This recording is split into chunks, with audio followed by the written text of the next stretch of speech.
Section 2.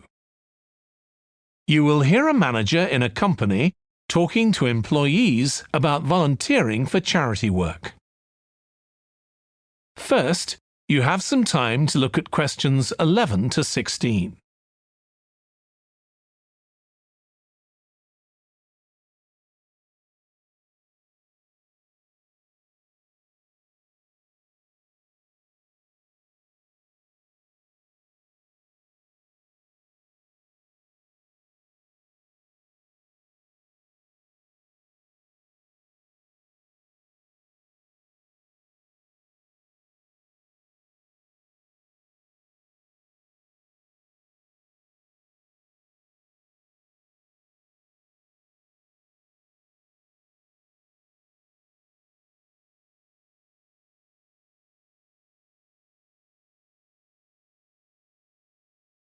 Now listen carefully and answer questions 11 to 16.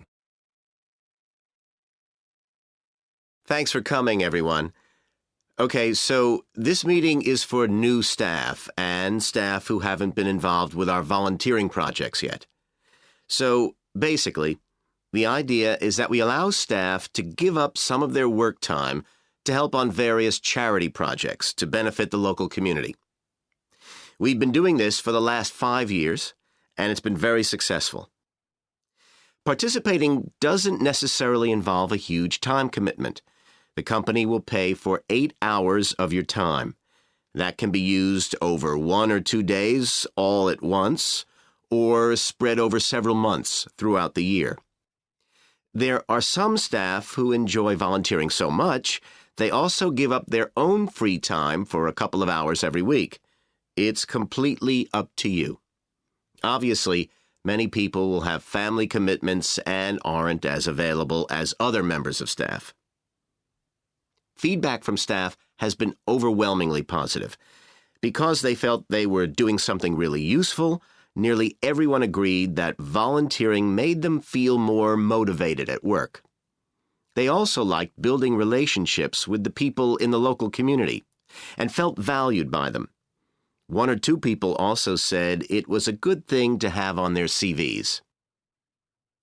One particularly successful project last year was the Get Working project. This was aimed at helping unemployed people in the area get back to work.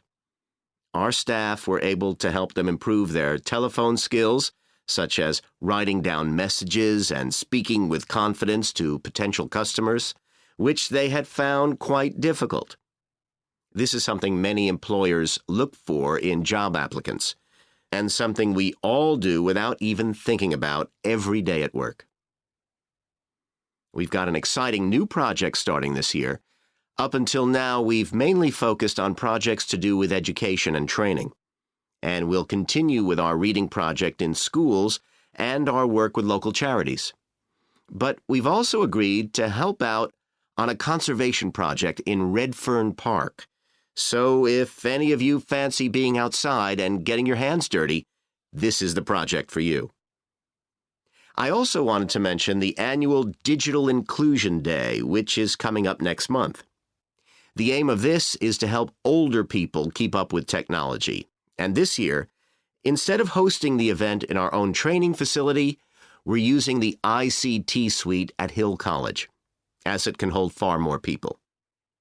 We've invited over 60 people from the Silver Age Community Center to take part, so we'll need a lot of volunteers to help with this event. If you're interested in taking part, please go to the volunteering section of our website and complete the relevant form. We won't be providing any training for this, but you'll be paired with an experienced volunteer if you've never done it before. By the way, don't forget to tell your manager about any volunteering activities you decide to do. Before you hear the rest of the talk, you have some time to look at questions 17 to 20.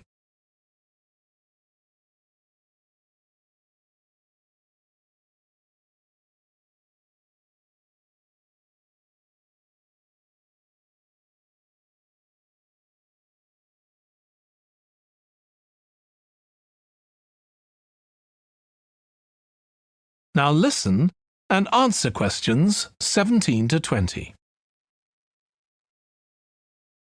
The participants on the Digital Inclusion Day really benefited. The majority were in their 70s, though some were younger, and a few were even in their 90s.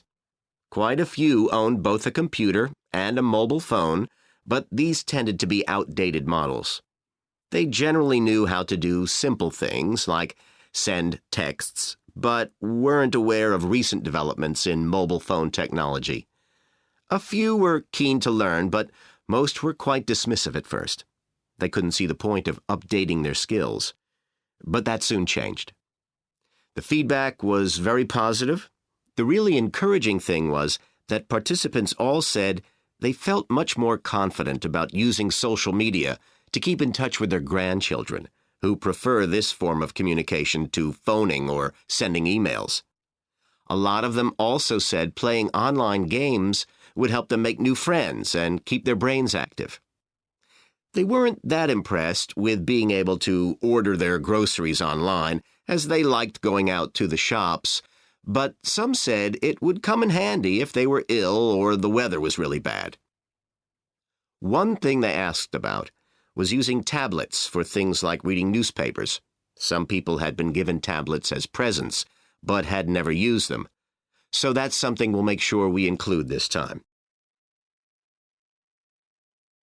That is the end of Section 2.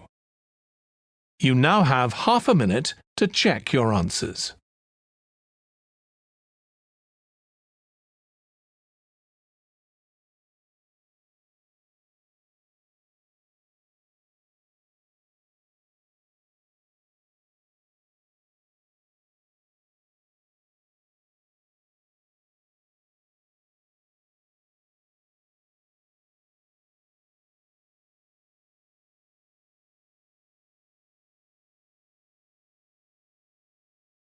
Now turn to Section 3.